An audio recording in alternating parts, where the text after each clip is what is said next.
we go. Test 1 of 2023. As Argentina and New Zealand clash in round 1 of the 2023 Rugby Championship. Now a little punch up from Barrett. It's a good one. Coles is there, and Dane Coles scores the opening try. Oh, and it's a high-quality try as well. Some lovely passing, and here's more of it. Bowden Barrett streaking down the left flank. He's got Geordie inside him, and he'll score. A breakout try, that's 3 inside the first 11 minutes for the All Blacks.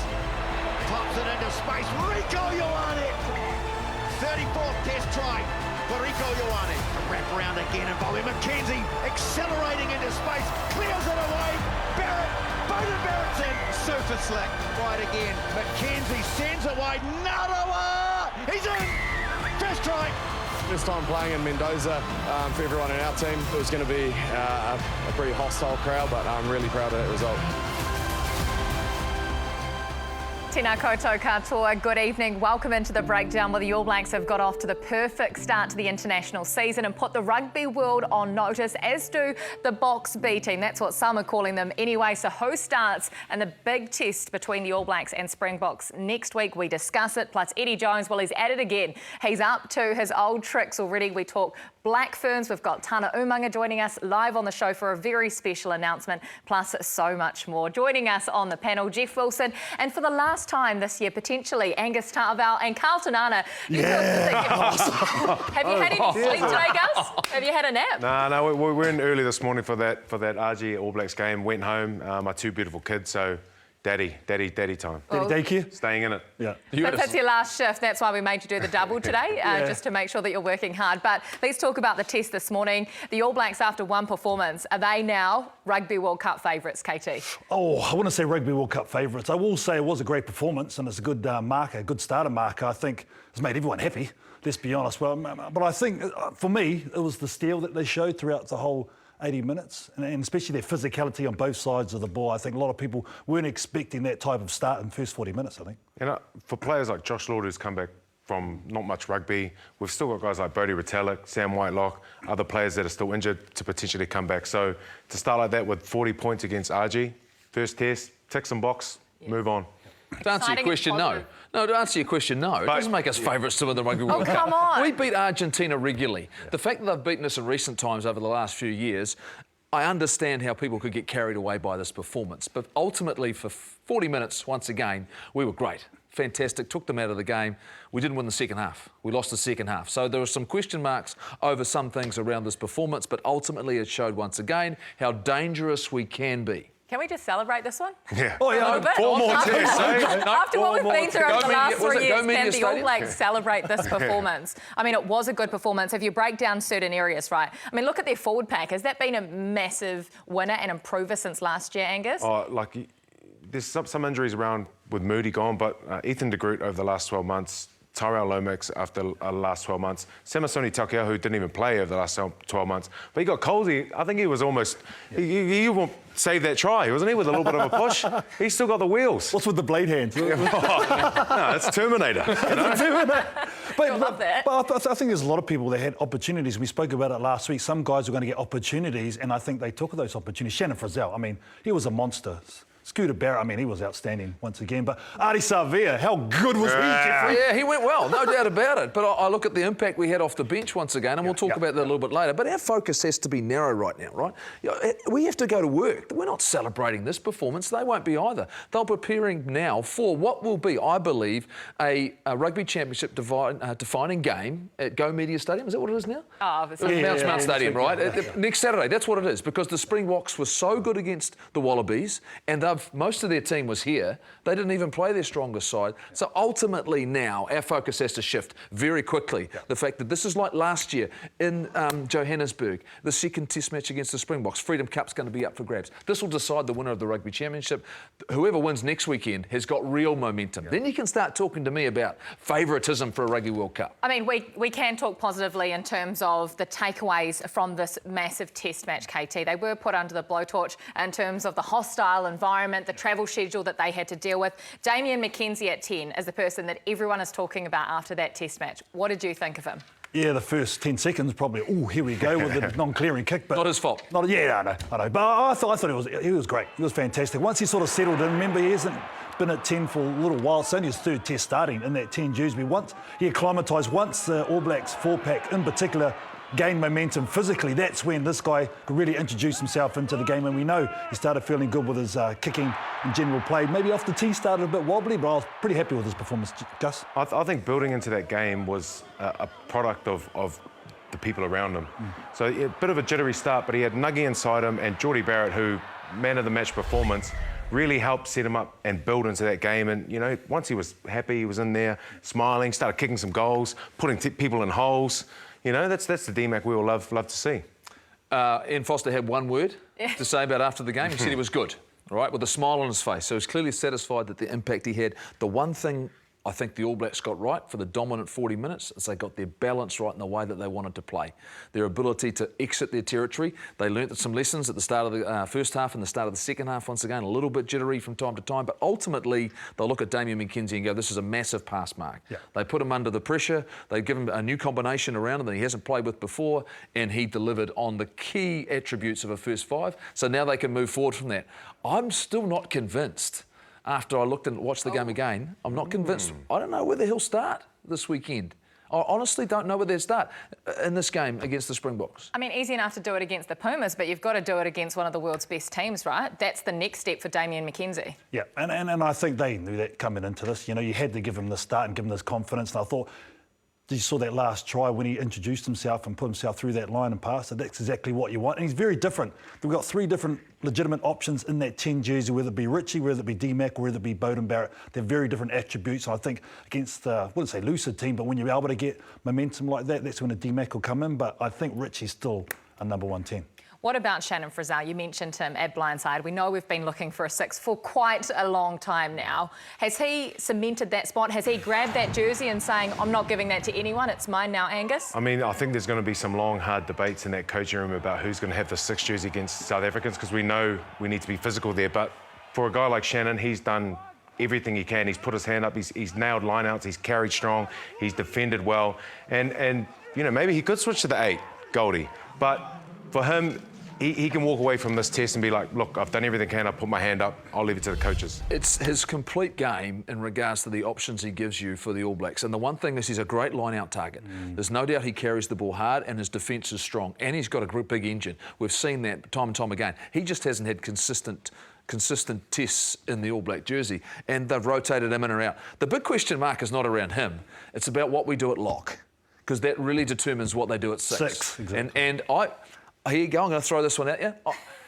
So here it is, Sam Whitelock. Does Sam Whitelock need to play this weekend? Does he need to play this weekend? If you started Scott Barrett and Brodie Retallick, he's recovering from an Achilles injury. If he's had then 2 weeks off, then another 2 weeks off, it'll be 5 weeks between games for him. How much better will his recovery be? And do you then focus on him maybe against Australia and then the second test against the Springboks? I know that might seem, look, is he fit and available, ready to go? But how fit and available? And we've got other options in lock. But I think that's it, though. Available for Super and he still played, right? Yeah, but I think you trust in like him saying yay or nay, whether he's good to go. I think if he's not 100, they don't play him whatsoever, because like you said, we've got legitimate options at lock. Yeah. But he knows that, right? He's the person that will make the call. Well, no. This isn't the Crusaders. No, this isn't the Crusaders. No, the All Blacks select the side. Sam Whitelock doesn't decide whether he plays or not. But if he's fit and healthy, and you're saying, does he need to play this game? Are we not just delaying the inevitable where that decision will have to be made? And we're talking about a time we need to focus in, get the right people in, and get the combinations.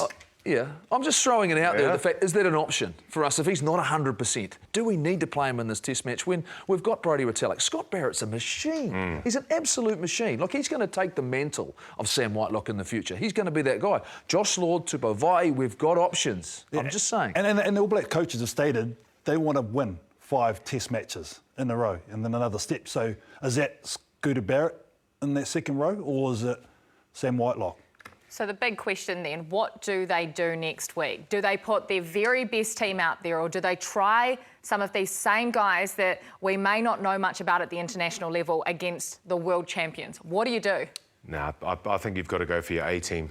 You've got to pick. So I think what we'll see next week will be the best available. So we've already seen South Africans sending their A team ahead to New Zealand, and they'll be putting up their best squad, and it's going to have to be best squad v best squad, and we'll figure the rest down the track.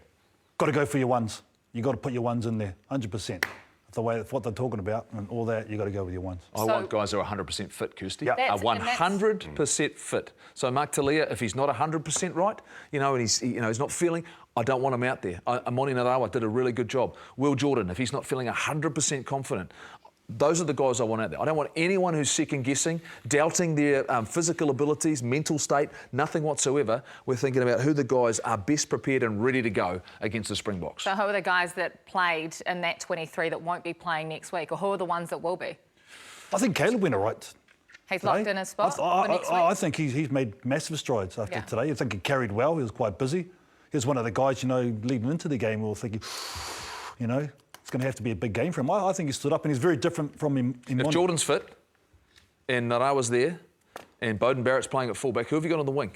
Mark Talia available? If Will Jordan, if you say all those guys are available, I mean, at 100%, you've got to make room for Will Jordan somewhere in that back three. Have to. What about Lester Whanganuku and Mark Talia? Where do these guys fit in? This is the problem with the talent that we have right now. That is the biggest problem for these coaches, is deciding how they all fit in. Yeah. Well, you got to, they like differences on the edge, right? So you can't have two power wingers.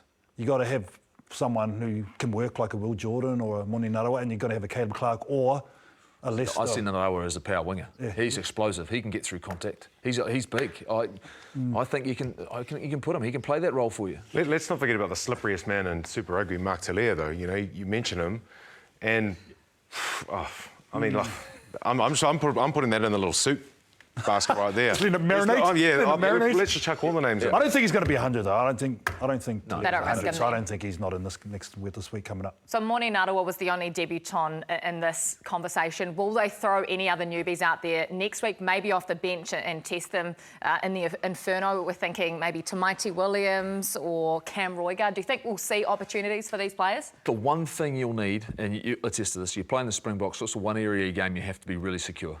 It's your scrum. You have to be secure at scrum time. Do you put the young man... Come on, Gus. Expert comments, let's go. Expert. When you look at the bench in particular, I don't think there's any debate that Ethan de Groot and Tyrell Lomax are our guys, right, as starting props. Yep. So what's our best impact off the bench to secure that part of the game? I think at the moment it would... I do back young Tamaiti Williams, but I don't know if this is the right time to chuck him in this. 22 years old, young buck, come a long way in the last couple of years, but I think those two, Ofa, Nepo, they've been there, they've played these teams, they're physical, they know what it takes. Who's your two hookers? We've got Cody in there, he's going to start, do you think?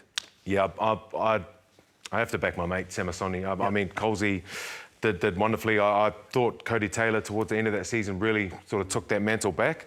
But the game that Samasoni plays, so he's just starting hooker? I'd say Cody Taylor to start, Samasoni to bruise it off. At the moment, but nice to have him sitting there, right? Good. And fit as well. Can I throw some stats at you, though?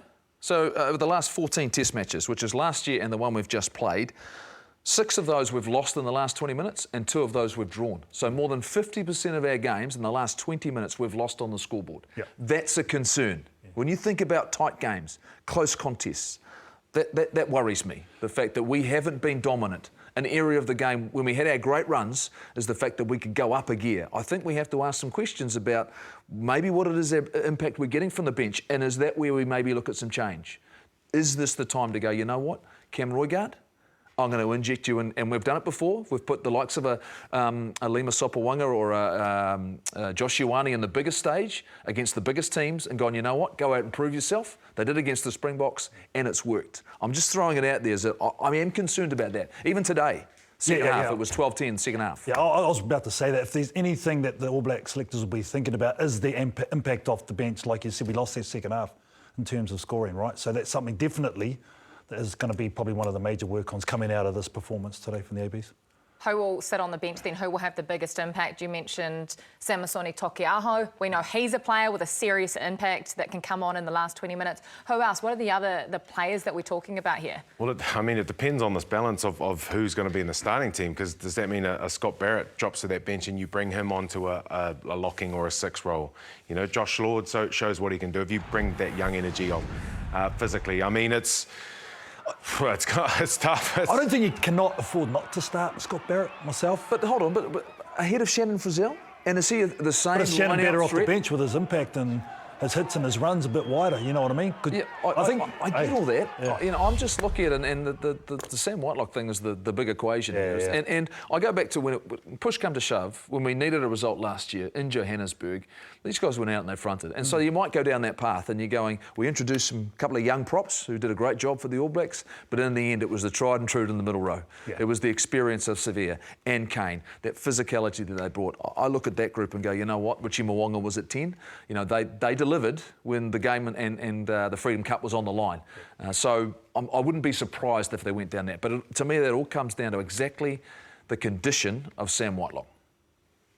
I mean, if we're talking about this is exactly the conversations that the All Blacks will be having right now, right? 32 hours, is it, flying back from Argentina? They've got a bit of time to do their analysis. Well, I think they might be on a cheeky charter flight sharing with Argie, but I know they'll be having these conversations because all good All Black teams in the past, the bench has come on late and changed the game. And that's what we need in today. You see what Ireland can do, France can do. You need that full 80-minute performance, and when the bench is coming, they're injecting some energy, they're injecting a change and impact. That's what you need. One person who had a massive impact on this game was their captain, Sam Cane. We literally saw him chopping people in half and really leading this forward pack from the front. There has been a wee bit of an issue, though, that has made the papers. He's made a mistake after the match and he's tripped up one of the pitch invaders that were on the field. He's come out straight away and apologised. He's spoken to the guy. He's connected with him and had a long chat. But I think this raises serious questions that how do these pitch invaders keep making their way onto the field if you don't know the danger to these players until they're on there? I mean, how are they getting through all these security guards at every level? It's an issue, there's no doubt about it. He shouldn't have been on the field. Sam Cane made a mistake, he made an error. I'm not going to condemn him for that. To me, it's a minor issue. It shouldn't go any further. Media's getting carried away with this already. They're blowing this way out of proportion. Look, ultimately, for me, the guy shouldn't have been on the field. We've seen here in New Zealand already, and we saw it for the Warriors, didn't we? In Napier.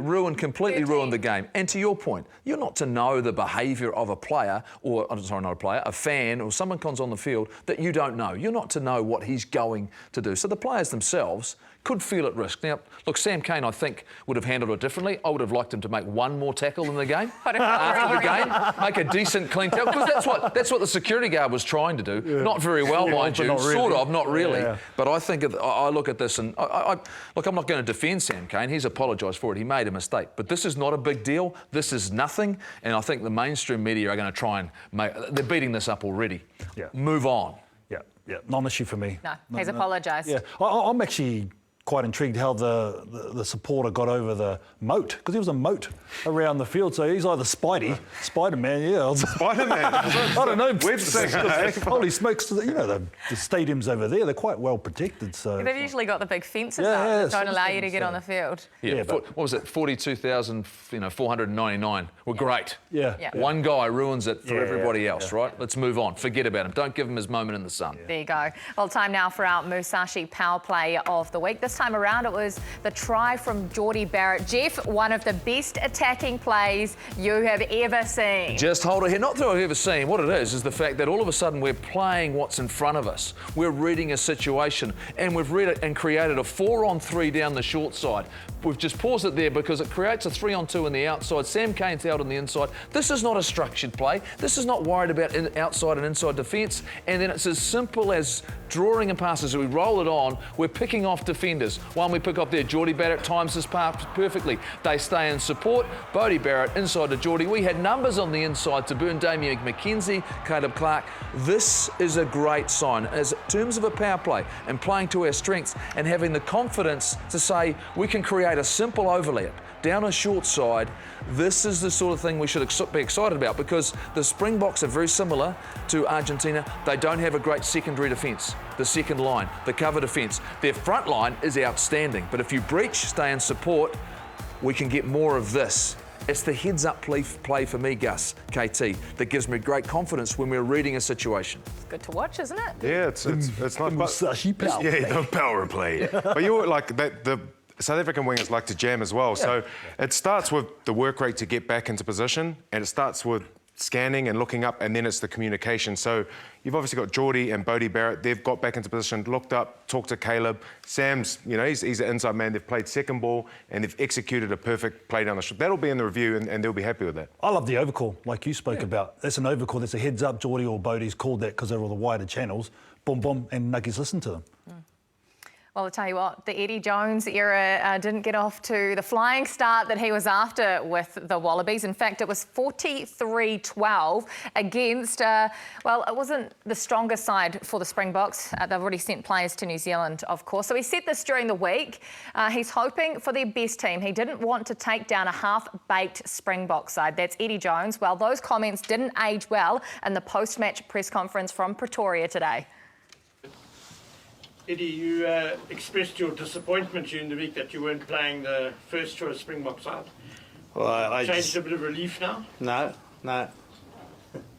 I'll tell you what, you are good at it, mate. South Africans are good at winning. Eddie, you took a team to... So you don't have to be a smart ass, mate. So I never knew there was a Springbok side that was called the B team. Thanks, guys. Appreciate your time. Thank you. And you don't have to be a smart ass, mate. You don't have to be a smart I love you, Eddie, but you give it... Eddie Jones just doing Eddie Jones things. He finds a way to take the attention away from his team, who, let's be honest, performed terribly in what was probably their top side that they could have put out. He's now taken all the headlines himself. He finds a way to do this. He's the master manipulator of the media, isn't he? Well, you have to try and change the subject because they were that poor. They were that bad. Now, look, it's the first test match for them as well. Like Argentina, the fact they'll look at it and they'll get better from this. But they don't match up well for me against South Africa. And that South African side, as much as people... when you say it's a B team, there were still some real quality players in that. And one thing that doesn't change was them. They're big, they're powerful, and they're direct, Gus. And they were really, really good. I mean, this Wallabies team just couldn't stay with them. And, you know, ultimately the second half, it was one-way traffic. But that's a beautiful transfer. It's nice work on the outside. This wasn't all bludgeoning through the middle. They did some really nice things. That's why this team is a threat. Well, you know, sometimes a half-baked cookie can taste quite nice, and this half-baked South African side played their guts out, you know. They talk about depth and these players that have come to New Zealand, but these guys are fighting for a position as well. They've got the talent, and like you said, it was great balance. It wasn't just boof, boof, boof, but when they went boof up through the middle, they got yellow cards, they caused penalties, tries from the forwards. I mean, they're looking dangerous, but All Blacks. Defending champs are here to play. Yeah, let's highlight this. Eddie Jones isn't silly. You know, he's very, very calculated with everything he does. So we'll get that out of the road first. What excites me about this weekend, and even the games just played, the All Blacks and the Springboks mirror each other so well. You know, I think in terms of their squads and how they make up and how they played this weekend. So that's what excites me going into this clash this weekend. Like, they've got a lot of questions they need to answer in terms of their starting makeup as well, because a lot of those players that played just tonight, for them, man, they answered some questions for their coach as well, so far out. 100%. They have found a way to build so much depth, haven't they? And they're not just one-dimensional anymore. They've got this amazing running game too. Let's take a look at the list of players who arrived in New Zealand a week early. They're here at the moment, and here is the list, 11 players. Look at these names. These are the most experienced Springbok players. Malcolm Marx, the Ebenezer Best, Quagga Smith, Faf de Klerk, Cheslin Colby. These are the best of the best. They've been on Waiheke Island today enjoying themselves, and the other half have been out playing golf. This is the way they're easing themselves into test match, but they are here, Jeff. They are waiting for the All Blacks. That's what you call a good day off. I reckon some of them have done both. They've played golf and then they've gone to Waiheke Island. That's why I like a Sunday. Not like our Sunday sesh. Sunday sesh, I tell you what. Look, they're prepared. Look, they're an outstanding squad. They're an outstanding squad. I mean, you can't underestimate the fact that, and Justin Marshall talked about it this morning on the post-match show, they understand their formula. It is so simple. So their combinations, they're not a difficult thing for them. The one thing I'll say, no Andre Pollard. And to me, he's their talisman in terms of their accuracy in a lot of the game that they play, and particularly in terms of their kicking. It'll be interesting to see the combination of players they choose to take on the All Blacks this week. But you know where they're coming. Yeah. They're coming through the front door. Yeah. That's exactly where they're coming. No hiding, kick down the front door, see what happens. They see a Khaleesi as well. Quagga Smith, one of the best names going around. I love it. Quagga. My Quagga Burger, I see you. But they're some world-class players. I mean, that's an outstanding list sitting right there ready and wait for the All Blacks, man. So that's what, again, I find so intriguing and exciting. Yeah, there won't be any playing around with with what's coming in camp with the All Blacks. Jace Ryan will have the boys working hard for the challenge that's coming up. Can you talk to us about the difference for the All Blacks coming home, presumably tomorrow? They'll have a short week. Will Tuesday be sort of an easy week? Wednesday and Thursday will be your harder days. And how that compares to the Box players who have been here for a week, what their weeks look like? I mean, you sort of get to the end of the week and they'll be doing whatever they need to be fresh. So it might be a bit of a lighter start, but by Thursday, you know, we've got world-class people in there to make the right calls and get things humming. By Thursday, the boys will have nailed their stuff. Saturday night, they're hissing. That's the only option that they have. And, you know, you're representing your country in New Zealand against Springboks, which is, you ask most All Blacks, one of their favourite tests to play. It's the biggest challenge, the best challenge outside of a World Cup. So the boys will be up for it. And I think these two guys know probably the best. Like, for a while, the All Blacks dominated that rivalry, but I think this is a genuine rivalry with this current Springbok team, the world champs, current world champs, and those are world-class players. So now we can't pick who's going to win, whereas the previous years we probably could. So. Yeah, look, it's a challenge for the Springboks to come here and play, though. We've had great success here in New Zealand, and at home we do tend to play well, but Mount Smart Stadium's not familiar territory for Test match rugby, and so, you know, I look at this matchup. I'm fascinated to see who we play. Because we pretty much know who they're going to play. They've told us who's going to play. They're here already.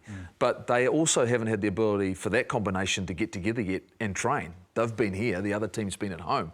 Whereas the All Blacks decided to take all of their players to Argentina, thinking they need as much time on the ground. So you might have already seen, they may have already trained together, the group that's going to play this weekend, so they don't maybe have to do as much work on the ground when they get home. And I'll tell you what, sometimes that can work against you. You haven't been in the dark trenches, and you know, you're trying to overwhelm with an intensity, with a physicality, and if you haven't played a Test match the week before and you're coming into it, you know, you might be fresher, but you haven't got that contact and the feeling of a Test match. It can play both ways. Do you see it takes it out of you? Well, I suppose it's a catch-22, right? Taking the squad over to RG and the travel time there and back. These guys are professionals. Yeah. You know, I think that they look after themselves well. They prepare well. They've got a backroom staff that understand the challenges involved with that. But ultimately, they haven't had the benefit of having this group together. You know, when you have two teams make it all the way through to Super Rugby in the final, and the majority of the All Blacks are involved in that, you can't control that situation. So Ian Foster, if he didn't take them, he's lost a full week of training time and preparation time for that group. So how were the Boks able to do it then? How were they able to send 12 players to New Zealand early? Had they had more time together or something? I don't think they're searching for probably the game plan, the combination that maybe the All Blacks are. Here. Because I think if you look at the way that they play, there's a simplicity, and they're so very, very good at it, and they can come back to type very, very quickly. So that would be my take on it, my understanding. And we have had some players put their hand up and say, you know what, I want an opportunity, and injuries have given and presented those opportunities as well. Well, no doubt about it, is going to be one heck of a test coming up from Mount Smart Stadium. And guess what? It's sold out, so you have to watch it live here on Sky Sports. Still plenty of rugby to come. The international season was well underway. We talk the All Blacks 15 side who took on Japan A, and the Black Ferns coming up as well.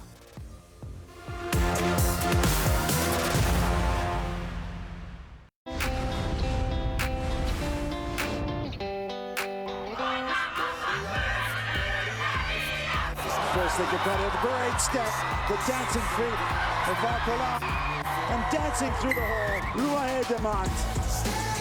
Now they're going to go with a little chip shot. Oh, beautifully gathered and still going. The center pair connect, and finally it's going to be a run-in for Midi Rangi Paul. And they're coming up too quickly, leaving the hole. They've exploited it. Amy Duplessis in the gap, over the line. Options and Duplessis. She's been a live wire. It's a one-on-one battle. They've got it out wide. Textbook finishing. Brunt and Duplessis combining to carve up the Canadian defense. Duplessis decides to kick. Bounces up high, but knocked forward, and it's another try.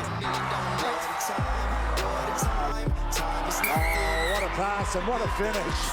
Amy Duplessis doing it all. Tons of space with one short. Canada can't cover the space. Kelsey Tanetti.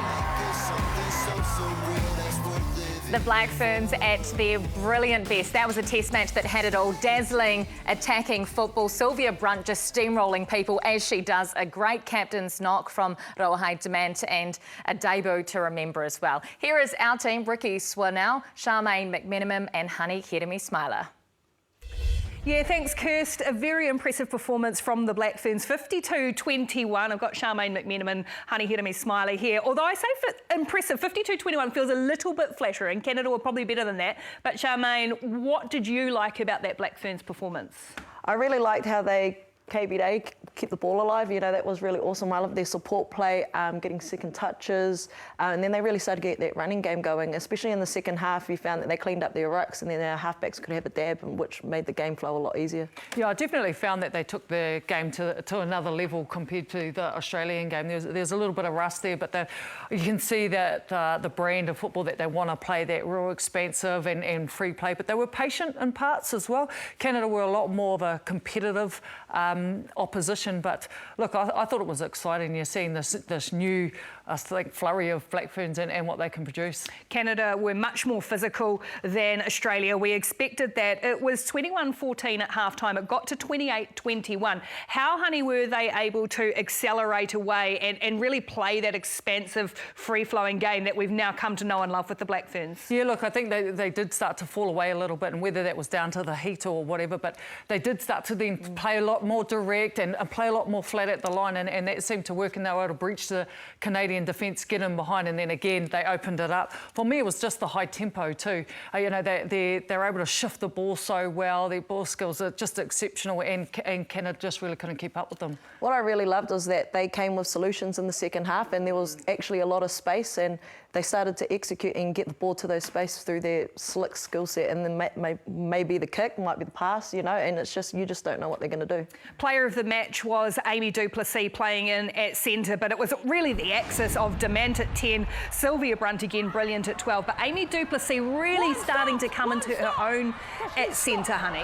Oh yeah, look, she was everywhere tonight, and you saw it last weekend against Australia. Her and Sylvia Brunt are starting to build this really good connection. You see her ability to draw and pass here. She's putting people into space, but also getting herself into space. She broke the line. She's putting in kicks. She's really starting to evolve her game plan, whether she plays that hard and direct line as a centre should, or she plays out wide. There wasn't anything she done wrong tonight. No, there wasn't. And what I really love about her, you know, her confidence has just grown immensely, and you can see that from World Cup to playing in this competition, and she is just thriving out there. I suppose it really shows what they can do when they start to get a lot more game time. She didn't get a whole lot of game time during the Rugby World Cup, her and the likes of Sylvia Brunt, but now with a lot more game time, they're able to put a lot of more preparation into the build-up for these games, and that's what you're seeing, them really starting to express themselves and have that courage to play the way they want to play. There were 6 debutants for the Black Ferns last week against Australia, just the one today against Canada. That was Lucy Jenkins, who was Super Rugby Aupiki MVP for Matatu. Universally, I think everyone who follows women's rugby absolutely stoked to see her out there, and she looked like she relished it, Charmaine. Oh, and she was just playing like she was a veteran, and it wasn't even her debut. So, man, I'm so proud of her.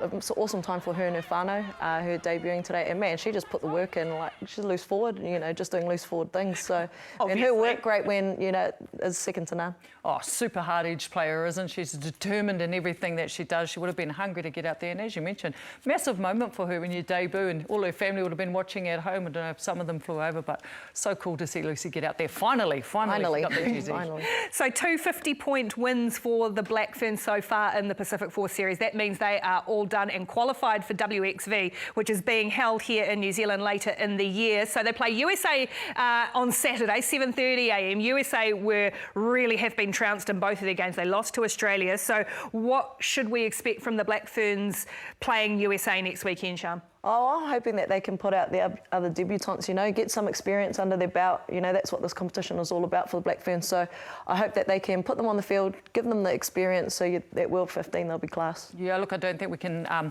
suppose, underestimate USA. You know, they've had 2 fairly heavy defeats, but they'll take a lot away from that. They'll be learning a lot. But yeah, again, the Black Ferns, they just seem to be taking that next step above and really, I suppose, being very innovative in the way they're playing their football. Yeah, it's ad lib at times, but it is is great to watch. I think that makes it 14 wins in a row for the Black Ferns. Going back to last year, they are starting to roll the world champs, Kirsten. There is some big footy coming up on Saturday, of course. We will see them play in the USA. I think you guys might have some other stuff to talk about too for next weekend's game.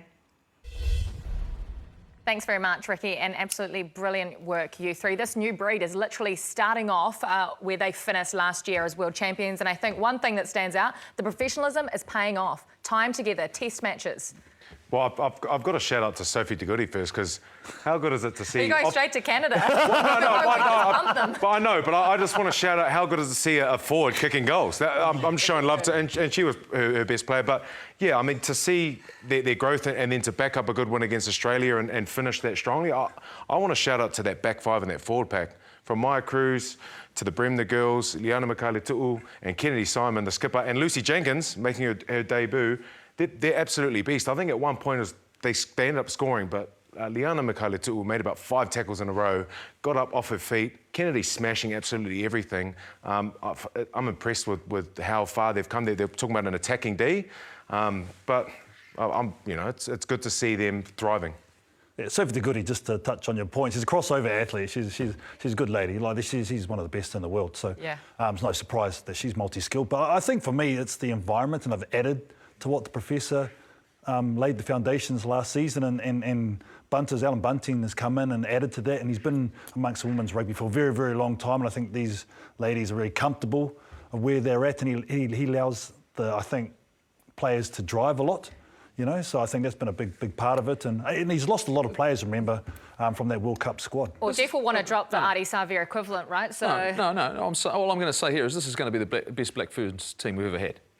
This is going to be the best Black Ferns team we've ever had, without a doubt. And I think already they're almost as good as the team, maybe on par with the team that won a Rugby World Cup. Yeah. And the fact you talked about, it's time together, preparation. I think for me, ultimately, this group is fantastic. They've got some depth. Tana Umaga come off the bench. You want to know when it was 28-21? The difference was the bench came on and made a massive difference, lifted the tempo. They just continued to play the way they want to play, trusted their skill sets. It was fantastic to watch. This will be the best Black Fern team we've had. No doubt about it. And the way that they play. Everything. But I like your point there. It's ball into space, and you don't always have to take contact before you give it. I think that's what they're really showing, eh? And aggressive defence. It keeps coming forward. It keeps coming forward, shutting down space. Duplessis was just outstanding and taking the space on the outside, turning them back in, and then the loose forwards, just brutal defensively, attacking defence. Outstanding. Keep talking about this, couldn't we? Because it's brilliant to watch. It is brilliant rugby to watch, that's for sure. But the All Blacks 15, they were in action as well. These are, of course, the players that didn't quite make the 36-man rugby championship squad, but no less. There is a lot of quality still in the side. You think about Brad Weber, Folau Fakatava, Stephen Perofeta. These guys can't be forgotten, can they? Are they still in the mix? Yeah, I think so. I mean, once again, they get a lot of game time getting together. I mean, they didn't have it all their own way for a long time in that game, so they showed a bit of steel to get over the line, and probably the score flattered them to a degree. But yeah, a lot of those guys are still going to be there or thereabouts. If anything eventuates in that All Black squad at the moment, you already know it's hard to get some of those guys a start or in the squad for the All Blacks, let alone, and they're already in there, right? Let alone these guys trying to punch their way in too. So it's not out of the realm. So some of these guys might get a chance depending on what happens going forward. I think it's about that opportunity as well. If that New Zealand 15 isn't there, like, where are they? Are they just play? You can't be watching club every week to be putting your hand up. So that opportunity to play at a pretty high level. It was a Japan 15, but I feel like it was majority of the Japan national team.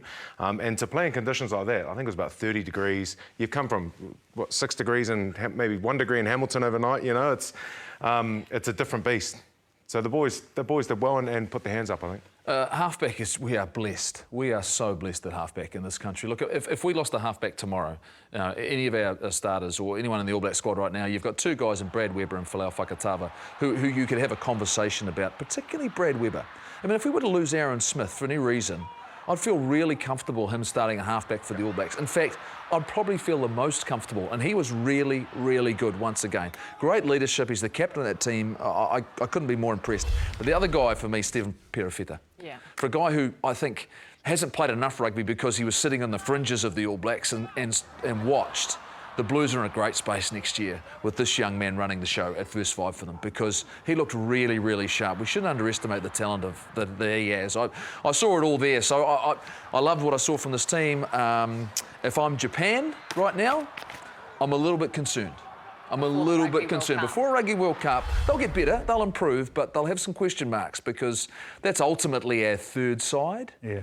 Well, I think they're playing the Brave Blossoms this week coming. Yes. So that wasn't Japan's top side, that was 15, right? So it wasn't their top side for Jamie Joseph. But I think that's... chucking it out there. Do you think, because they know what Brad Weber, and I'm with you in terms of if Nuggie went down, you'd be more than comfortable with Brad Weber starting. Do you think the All Black selectors know that's why they've got him? Yeah, absolutely. All Black 15? No, I don't doubt, you know, 100%. But is he not a chance unless there's an injury to one of those three? No, I think he's still a chance. He's still a chance. 100%. Yeah, right. The other two are on trial. Yep, I think they are. Yeah. Yeah. The other bit of news that happened during the week, Jamie Joseph announced that this will be his final year with Japan. I don't think he'll have a problem getting a job. Well, we would love him back in New Zealand, wouldn't you? I mean, where is that man going to end up? Put him back to the Landers. Serious talent. Where would you put him? He wouldn't want to go back to the Highlanders, would he? Unless it's I've got a feeling that he's got a consultancy role somewhere in Japan, sitting there nicely for him. Look, this will be his swan song with Japan, but I mean, huge respect for what he's done for that organisation. Yep. I'm probably more interested. I'm going to give Brownie a call and see what he's up to, because I'm interested to see where he goes and what his path is, because he has been mentioned in a lot of roles here in New Zealand. What's his future going to look like? But look, you can't argue they've done some great things with Japan. Well, still to come, bold predictions from these three ahead of next week's test match between the All Blacks and the Springboks. Look out for the bombs to be thrown. And we catch up with the legendary Tana Umaga with some massive news. Stick around for it.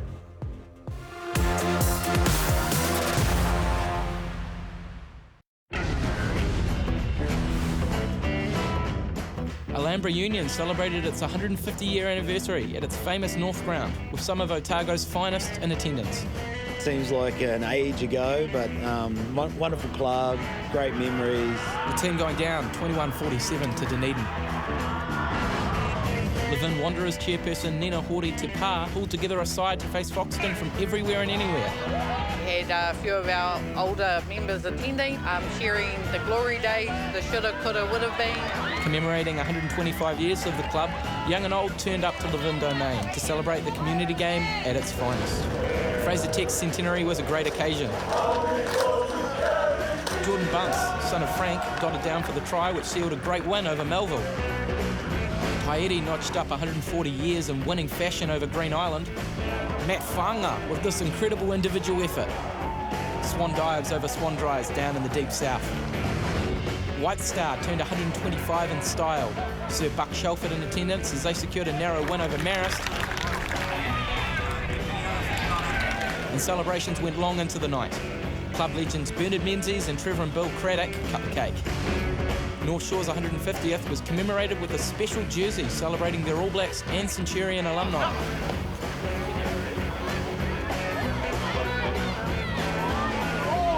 A classy showing over Marist, followed by a ritzy gala dinner, topped off a memorable day for the club. Salika Winiata retires from club rugby on a high. Kia Toa won the Manawatu Prue Christie Club competition. I've been playing for Kia Toa since I was 14. Now it's time to hang up my boots. Thank you for your service, Constable Winiata. The Kura Rugby Club won a high-scoring showcase against Mahino. Richie McCaw turned up to the aftermatch and lit the candles. Oh, it's nice to be able to, I guess, come and contribute for a significant occasion like this. The oldest living club member, Neville Gard, blew them out. Congrats on 125 years, Kura Rugby Club. No, mai, hoki mai, welcome back into the breakdown. Well, we've been teasing it all show, this big announcement that we have coming from our former All Blacks captain, Tana Umaga, who's joining us live from Samoa. Tana, malo lava, thank you so much for your time on the program and for sharing this news with us. Malo le soifua, malo le late. Yes, I've got some exciting news, bit of a change in my life. I've been given the honour of been appointed the head coach of Moana Pasifika for 3 years, so very exciting. And my family and I are looking forward to it. Tana, congratulations. I know you were I suppose, looking for an opportunity. Was this a choice between staying with the Blues or going to Moana Pasifika next season?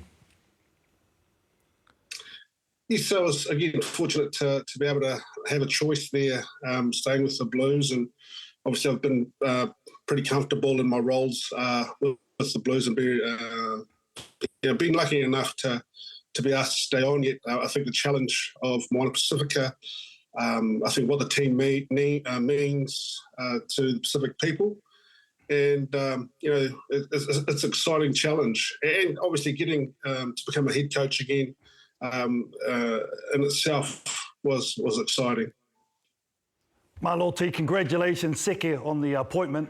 For you, the first ever All Black captain, Pacific Islander, and now first ever head coach of the Pacific Island team, Moana Pasifika. For you, I know you've been on your journey. What does that mean to you and your ainga? Oh, it's huge. As we've talked a lot of times about this, KT, in terms of who we are as people and who we represent, the sacrifices that our parents and ancestors have made for us to live the life that we live, and an ability to repay that and go back and help those who are on their their rugby journey. Look, I've got a lot through the game and still do, and the ability to give back to those players, the future players of Manu Samoa and the Kalitahi and all the Pacific nations, is exciting, and we want to keep that strong. So I think this position that I've been given, I realise it comes with a lot of the pressures and expectations, but we wouldn't be in this game if we didn't love pressure and expectation. Malole Soifuso, I want to talk and touch on, you talk about how important it is with the Pacific region and connecting with the Pacific people. I want to talk about the team itself. Last year, or this year, really, bit of a tough season, got their win right at the end against the Waratahs, but in a lot of games we're there or thereabouts. Where are the opportunities for growth with this team? I think, as you said, there's players within that side that we know have had success in other teams. And I think the excitement is just how much growth we can get from, obviously, where they have been in the last 2 years. It's hard in a startup, like anyone knows, when you're starting up something new. It takes a bit of time to get your feet, and that's not just as a team, but as an organisation. And so, we've just got to keep building on the platforms that have been set before, and take the learnings and move forward and make sure we don't make the same mistakes as we've made in the past. Tana, the first couple of years of this franchise, we know a lot of players are off contract. So who are the names that you're targeting? You've got a few superstars with you over in that Samoa national team at the moment. I mean, Jordan Tafua, Lima Sapuanga would be not too bad back in Super Rugby, wouldn't they?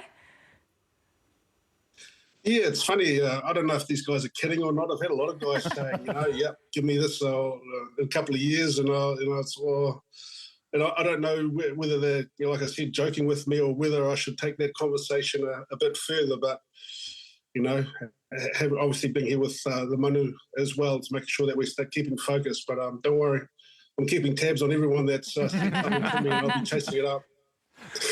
Tana, look, just one game in Apia and Samoa this year for Moana Pasifika. Would you like to see more games next season played, I would say, at home? Yeah, I think that's obviously the goal. I'm not too sure what the draw looks like. I haven't gone too far into that yet.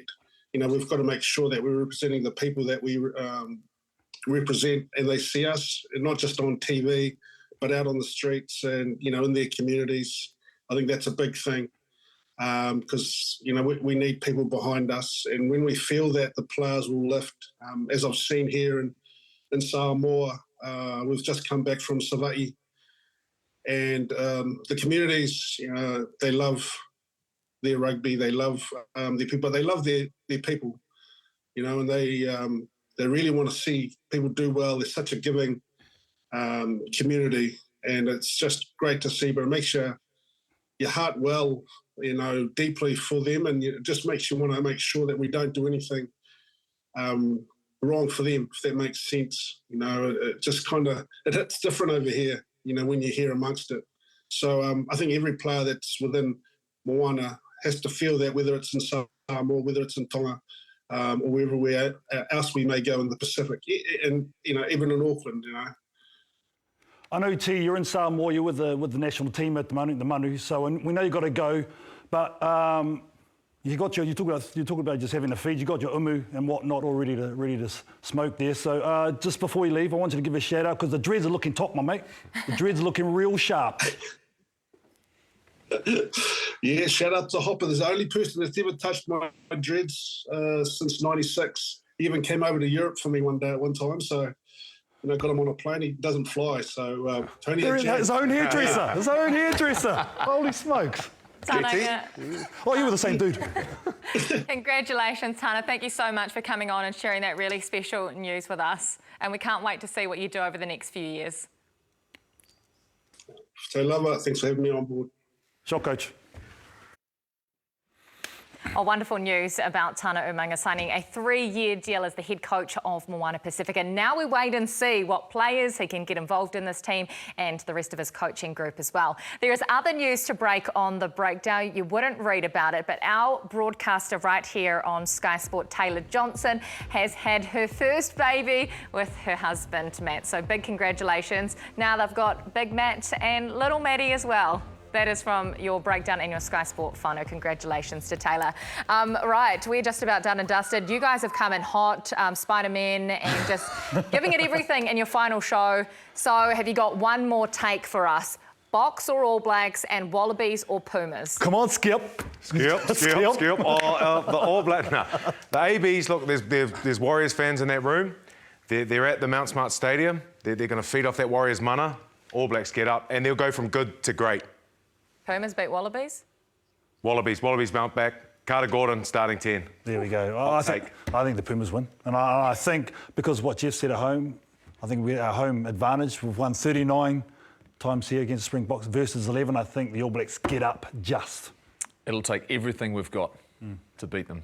Absolutely everything, and I've got faith they can do it, but I tell you what, we have to be at our very, very best. Well, it's the greatest rivalry in rugby, isn't it? The Springboks against the All Blacks. How lucky are we to have that action coming up in 7 days' time? We'll be back here on The Breakdown to break it all down with you. Thank you for watching. In Pretoria, the 93rd between South Africa and Australia. It's a right to the Korogete, and Korogete into the corner. And then from starting from Bonambi, and Orange make it a double. And then Peter Steph to toy. Now a little punch up from Barrett. It's a good one. Coles is there, and Dane Coles scores the opening try. A nice control about the All Black performance and some lovely passing, and here's more of it. Bowden Barrett streaking down the left flank. He's got Geordie inside him, and he'll score. Well, the All Blacks will wrap around again, involving McKenzie accelerating into space, clears it away. Bowden Barrett's in. Away to the right again. McKenzie sends away. Narawa! He's in!